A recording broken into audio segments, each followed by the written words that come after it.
Admissions in higher ed is stuck. Outdated tools and rigid processes slow institutions down, making it harder to truly connect with today's students. But Brittany at the College of Albemarle shows that there's a better way. At College of the Albemarle, we're always looking for new ways to better serve our students. Let's face it, though, life doesn't always fit into a 9-to-5 schedule. That's why we've been so excited about the AI tools we get to use through our CRM, Element 451. This makes connecting to COA easier than ever. We're working on Bolt AI Assistance, Bolt Discovery, and these are tools designed to give students access to COA resources and information anytime, day or night. Got a question about admissions? Need help exploring programs? Looking for resources? These tools are like having COA staff at your fingertips, ready to help whenever it's convenient for you. Your prospective students get the information they need when they need it, and your team saves time. Visit element451.com to see how AI can help you simplify your admissions process to stay focused on what really matters, your students. Welcome to AI for You. Today's prompt is all about using deep research to examine your website content and performance data to identify opportunities and make recommendations on how to increase enrollment. The prompt in today's show notes is fairly long and requires you to upload data from Google Search Console and Google Analytics 4. But you can look through the prompt and see how this could be adapted for any other sort of data or content strategies. This is a sampling of one way to use deep research capabilities and make the most of a new capability to include reference documents and data within your deep research prompts. And it's really a game changer. Today, we're talking with Nicole Brini. Nicole is the head manager of international relations at Università Cattolica in Milan, Italy. They have some unique and innovative ways to leverage generative AI within their institution, and I'm excited to share this conversation. Let's jump right in.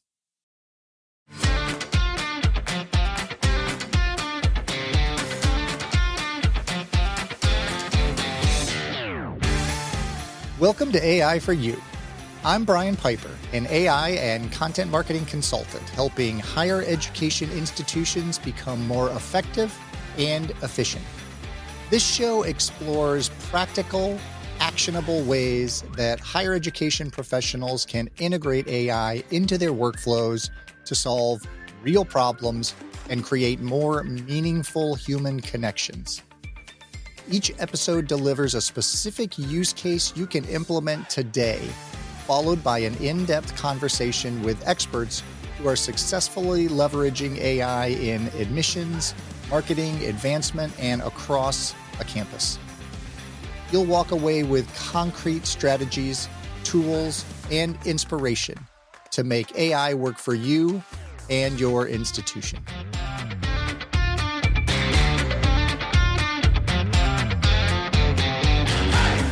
Well, thank you so much for joining us on the show today, Nicole.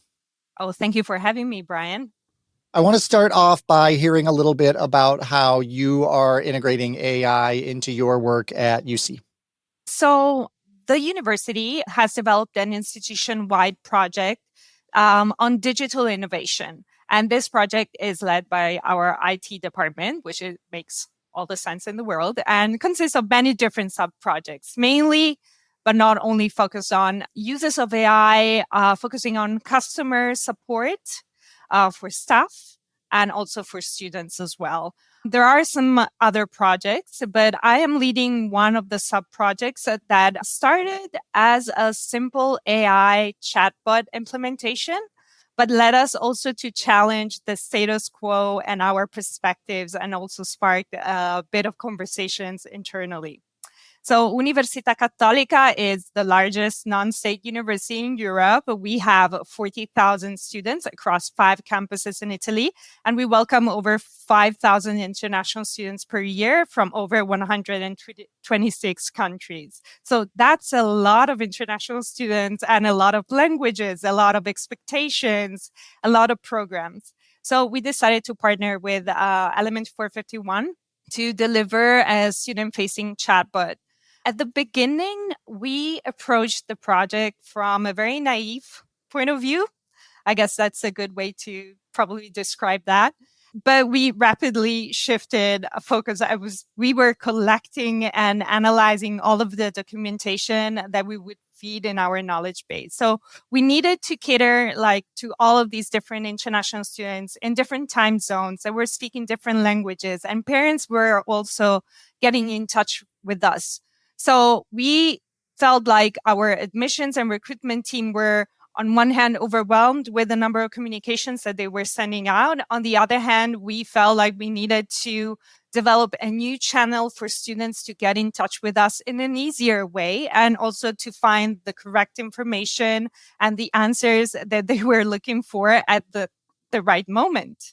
So what we did, we discovered a lot of discrepancies in our data, in our website. We found a lot of inconsistencies, but we weren't defined by that.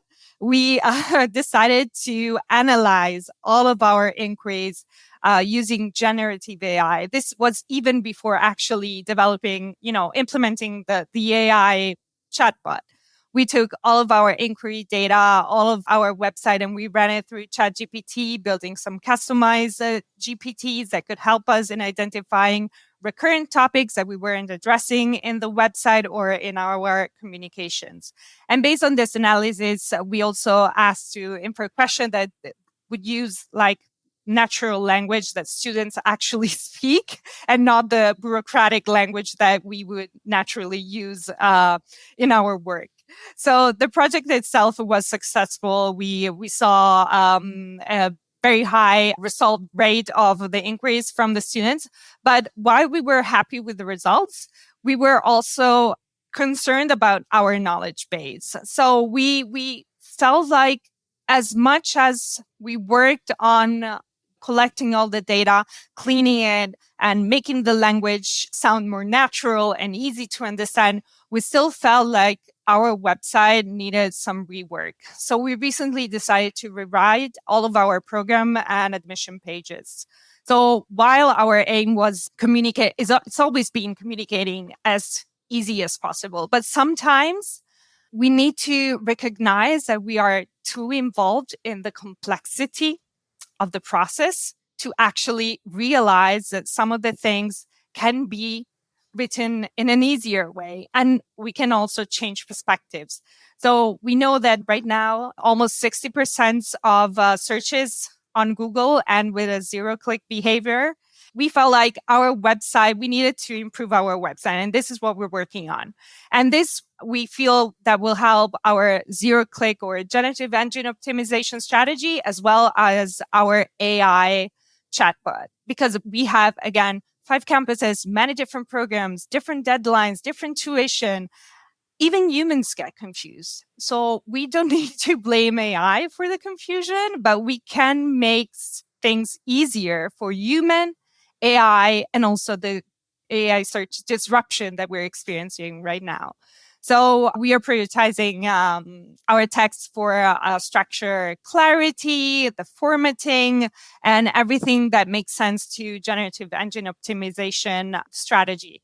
So we're cleaning our texts, we're shortening them as much as we can, but also sometimes actually we are rewriting them to make the content clearer. From one little thing, I don't know if that's the way to put it, but from a simple AI chatbot, we started challenging a lot of the assumptions that we had for probably the past decade. And that's a great kind of example of how AI integration is so much more than just a new software tool, because it really does change the entire dynamic of how we think, how we do our work, how we communicate to our audiences. And I think that's, really critical as we start looking at the shifting search landscape. Is so much of our work to date has really been focused on keywords, and people don't search by keywords, and especially not on, on large language models or in voice or even on social. So really starting to think about how to adjust and adapt our content to fit the way that our users are searching. I think that's a fascinating case study. What is it about higher ed, do you think, that makes AI integration so challenging for so many institutions? So many different things. Well, higher ed is not like the fastest industry in the world. Higher ed has also these two faces, like the academic side of things, the administrative side of things. It's very complex. It's probably very similar to how hospitals work, I guess, in a way, like where you have the doctors and those who run the hospital from the management point of view, and both have their different skills and capabilities. But we feel like we are institutions that are a place where knowledge is kept and is transferred to students. So AI is challenging a lot that kind of assumption and how we've done things for the past decades. On the other hand, at least I'm not sure about the US, but here in Italy and in Europe, change management is a big thing. Change management is not easy. So it's a mix of different things. But yes, change management that is not easy for either the administrative or the academic side of things in higher ed. The basic assumption of why universities are there and what's the promise that we're making to our students. And yes, the fact that we've always been a little bit slower than our competitors in different industries. Yeah, absolutely. And I think the size of a lot of institutions, especially larger institutions, it Yes. creates so many silos and so many Mhm. groups working on their own that adds to the complexity. And I won't even get into the data fragmentation. That's a whole nother episode. So what advice do you have for institutions that are just getting started with AI? What are you waiting for? Really? No, jokes aside, start small, identify projects that really need an extra pair of hands. Don't focus only on the concept of, the basics. We all start from the basic, and that's fine, like summarizing text or translating in a different language or having your email reviewed to make it more polite or more professional, whatever.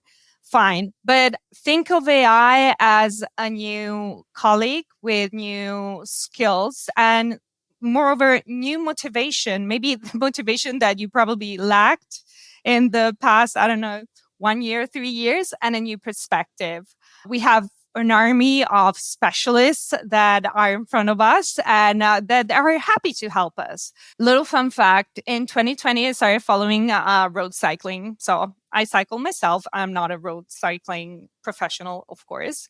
But when I started following that, I learned, which I didn't know before, that cycling is not a solo sport. Although you have just one person that wins, the tour or the stage. It's a team sport because the captain of the team would never be able to do that alone because it needs its wingmans. A wingman is the person it's a teammate that does a lot of things for the captain. So it rides in front of the captain to block the wind. This helps the captain save energy. And AI frees us from repetitive tasks to help us focus on the strategy or what truly matters. It brings the food and the water from the team car to the captain, so it doesn't need to have to stop. So, and that actually made me think about, the deep research functionality. It's like bringing the food and the water to the captain. And it also protects the captain from crushes or pushes when they're in the peloton, since it's Tour de France season. But the fresh look, the different perspective, the brainstorming capabilities that we can put into place when we really leverage AI, the double checking of any idea that we have, everything actually can protect our work and also can augment our capabilities. So I think that without a wingman and so institutions that are approaching AI and AI's integration should actually treat AI. We often talk about interns or butlers. I really like the wingman because the wingman actually helps the captain to win the race. But the captain is the one who's winning the race. If he doesn't have the capabilities to actually arrive and cross the finish line as a stage winner, he will never be able to win the Tour de France. So we are in charge. We are not like outplayed by the AI. So the wingman is there to help us bring food and block the wind for us. I think that's a fascinating analogy. I love that. And I always love real world examples crossed over into, work and especially AI integration examples. And we do hear a lot of people say, treat it like an intern, treat it like, but I love the idea of the wingman because it is really augmenting. It is really figuring out how to elevate the skills and talents you already have that you bring to the table, not replacing what you do because you have to be the driver. You have to be the one in control to be able to tell it what you need. So that's great. What are some of the most interesting use cases that you've seen or heard of? So I think that agentic AI will have an incredible impact on higher ed, regardless if institutions are adopting it or not adopting it. When agentic AI and their power to hyper personalize engagement with our students will become widespread, I believe that this will be setting the expectation bar even higher. So in the past, when humankind experienced big revolution like, I don't know, the industrial revolution or even the advent of the internet, the population had more time to adapt to these big revolutions and changes. Well, this generative AI revolution has accelerated the adoption phase to has put that adoption phase to new heights. Like it's not even, you can feel overwhelmed. People, I mean, you learn a new trick or a new tool or a new functionality, and the week after there is a new development, and you cannot really, keep ahead of that.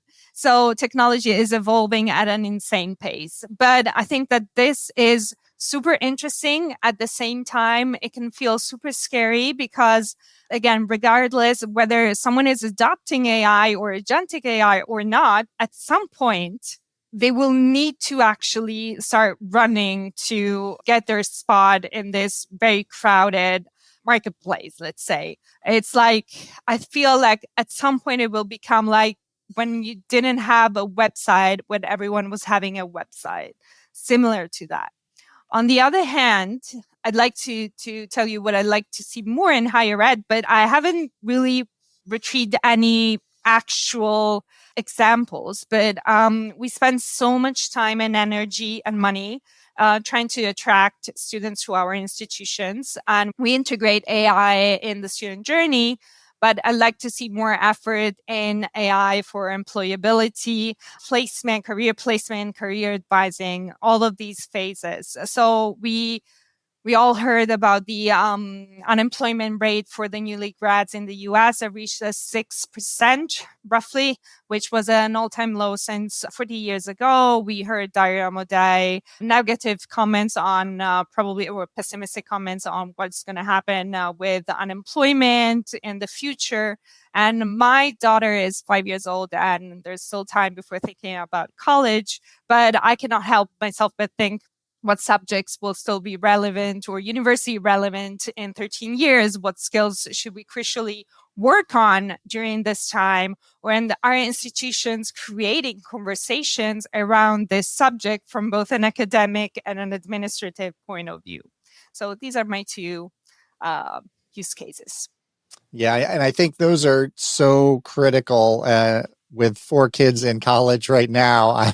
There are lots of conversations going on right now about opportunities and how to find, experience, how to gain that knowledge, where to find internships. There are so many opportunities out there that are just so difficult to discover right now. And these tools are so good at helping with discovery and with matching graduating students with potential employers, and finding opportunities like that. So I think that is definitely, an area of a lot of opportunity within the higher ed space. So that's a great observation.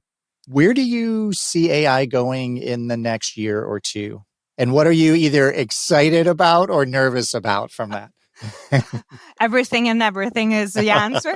But no, well, I see agentic AI taking the lead, definitely. But with great power comes great responsibility. So we will need leaders who truly lead. We need critical thinkers to be at the forefront of this movement. And we cannot just go agentic AI unleashed and not think about it, of course. But maybe when artificial general intelligence will make its appearance, this could change. I don't know. AI will and already is taking some of our jobs. I do recognize that, although I regard myself as an AI optimist. However, AGI might also help us find answers to the big questions that we have and to the big problems that we're facing. So I don't know if AGI will find a cure for cancer or come up with solutions for climate change. I don't know that.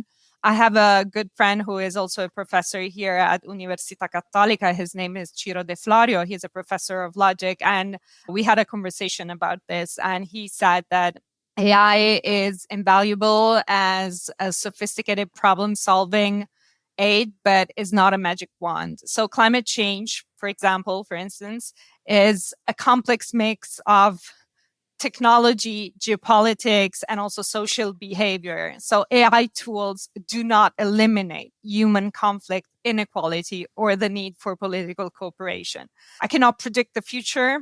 I see where we're going, and we're going towards a future that will be more and more AI driven. And this is why we really need to prepare our students and also our staff to disruption and change and flexibility, everything. At the same time, I'm optimistic about what could happen, but I'm nervous about the human beings behind the big, big questions that we're trying to solve. Yeah, it's a very interesting time that we're moving into because these tools, this technology can do so many things. It's capable of doing so many things. And we have to start being very cautious and very intentional about what we have those tools do. I mean, we can replace a lot of jobs with these tools, but we also want to make sure that we're creating new jobs and that we're retaining the knowledge and the expertise that we have in order to, make sure that we can still validate the inputs and the outputs from these tools. And especially as we start getting into more agentic I think these tools, are going to be able to take care of, larger workflows and more complex processes. But then we're going to have to turn over a certain amount of control. And we need to make sure that we have people in place who are able to go in and, validate that and make sure that all the work is getting done and that the, students and our other audiences are still getting the same attention, personalization, and care that, we need. I mean, we've worked so hard to build trust with our audiences, and these tools, we've seen it happen, can destroy that trust very quickly if they're not carefully monitored and, responsibly and ethically integrated. So That's true. Very true. it's a fascinating time that we're in. Oh, definitely, definitely. And I feel like at the same time, it's challenging, but also exciting because we live in a time where we're not static. We need to continue to evolve. It doesn't matter if you're 20 years old, 40 years old, 60 years old. You need to actually challenge your perspective. You need to challenge what you've been thinking about for the past 5 years, 10 years, 15 years, whatever. So this is pretty exciting, although, yes, it requires a lot of change management strategies and also a good open-minded staff that will support that. Yes, absolutely. And you've mentioned change management a few times. I'm a huge fan of the idea that, AI integration is all about change management. What can we do as marketers, as enrollment staff, to start to start taking steps towards integration within our department, within our team, within our organization, if there's not a push from leadership to adopt AI. What do you think marketers and other staff can start doing to help move that change forward?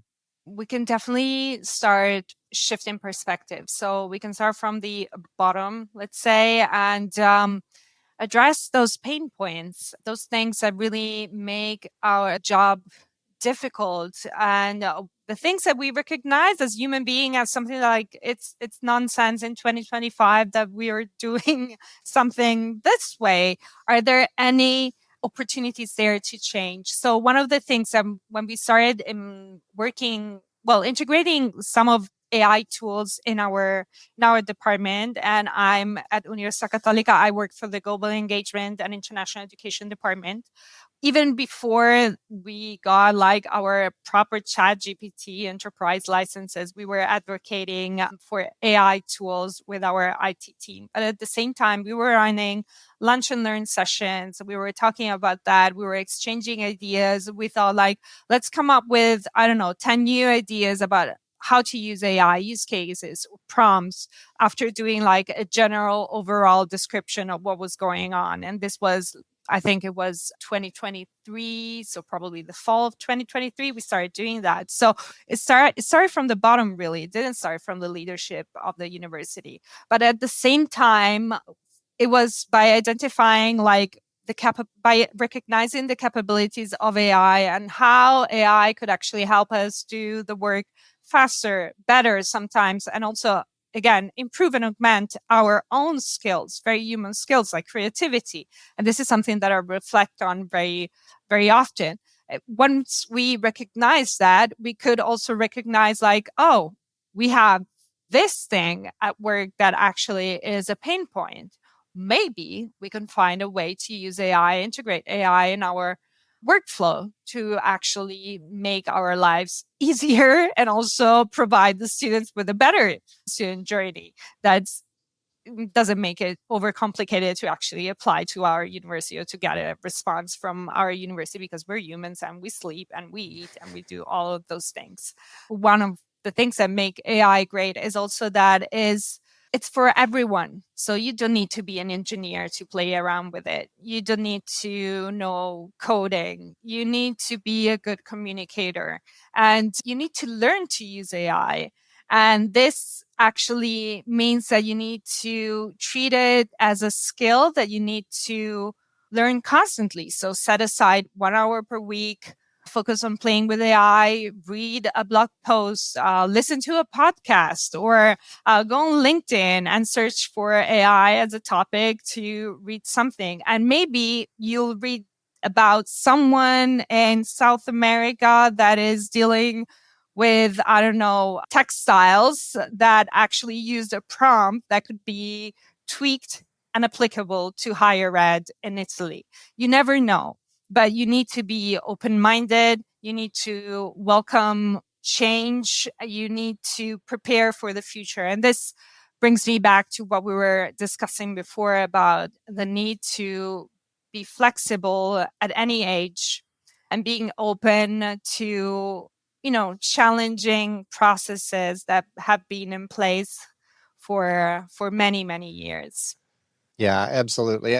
It's an interesting technology for us to evolve into because it is changing so quickly and so rapidly that you really can't stop searching for new ideas. And it's fascinating the way you mentioned that, you might get an idea from someone using these tools in a completely different industry, in a completely different way, but the application, and the implementation might be different, but the use and the way that they are communicating with the tool or the way they're putting information in or getting information out can work across all different fields. So I think that's always a fascinating thing to be looking for. So one of the questions I always end with is asking what AI use cases are helping you personally the most in your role or in your personal life.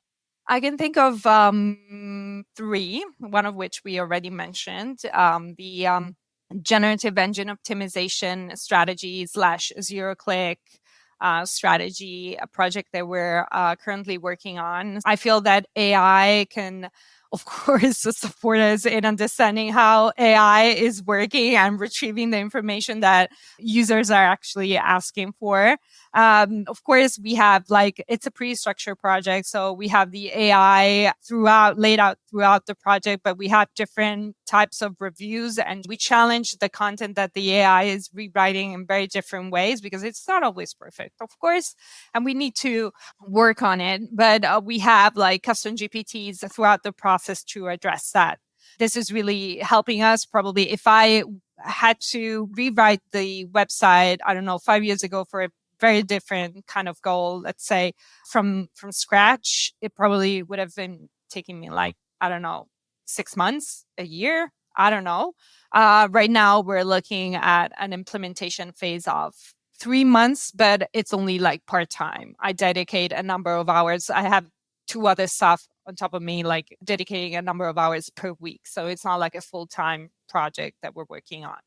This is the first one. The second one that I found really interesting. So last October, I ran one of my focus groups with international students to ask them their experience about Universidad Católica, if it was different from their expectation and so on. So I had everything, of course, recorded. I had AI help me polish the transcripts and analyze the transcripts and come up with all the different questions that I asked and actually putting down all the topics that the students were mentioning, the negatives, the positive, etc. And then I also asked ChatGPT, based on what I learned from the transcripts of the focus groups, what kind of insights that I didn't think of yet from the analysis that we ran together, what kind of insights I was missing. So that was interesting. It probably gave me 3 or 4, 2 unsure, 1 was really good, and I put it back in the presentation. On top of that, I also use that data and the polished data, the transcript, etc., to generate a synthetic focus group based on the real one that lives in a custom GPT in my ChatGPT instance. And the last one is a colleague of mine from my team. She will be changing a student worker that is currently working with her on our CRM. So it's a very, precise type of work. She needs to, put together reports and send out campaigns to the CRM. So it's very delicate, but very, very precise. So she's building a custom GPT that is the reference. It's going to be the reference on top of the training that the human, my colleague, will give the new student worker. But it's going to be act as a reference knowledge base for the new student worker. So if we can think also about, staff onboarding resources through AI, I think that's a very interesting use case. Yeah, I love that. I can't thank you enough for coming on the show and sharing some of your time and thoughts with the audience. If people want to connect with you, what is the best way for them to do that? Well, probably LinkedIn. So I'm on LinkedIn, Nicole Brini, which is spelled BRINI, and I would be happy to connect and talk all things about AI. And thank you for having me on the show. Absolutely. Thanks so much, Nicole. Nicole's insights demonstrate how AI integration often leads to much deeper institutional transformation than initially anticipated. What began as a chatbot project became a catalyst for reimagining their entire digital communication strategy.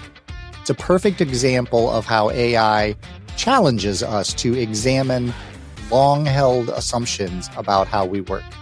Her cycling analogy of AI as a wingman rather than a replacement offers a refreshing perspective of human-AI collaboration. The wingman blocks the wind and provides opportunities for food and protects the cyclist, but the champion still has to cross the finish line. This framework can help us understand AI's role in augmenting human capabilities rather than replacing them. I was particularly struck by Nicole's observation about the accelerated pace of change. Unlike previous technological revolutions that gave institutions decades to adapt, the AI transformation is happening in real time, creating both unprecedented opportunities and urgent pressures for adoption. Her grassroots approach, starting with lunch and learn sessions and pain point identification, offers a practical roadmap for change agents in institutions where top-down AI mandates may not be forthcoming. The key is demonstrating value through improved workflows and better experiences. Please reach out to me with unique ways that you're integrating AI into your professional and personal lives. And as always, blue skies and keep creating.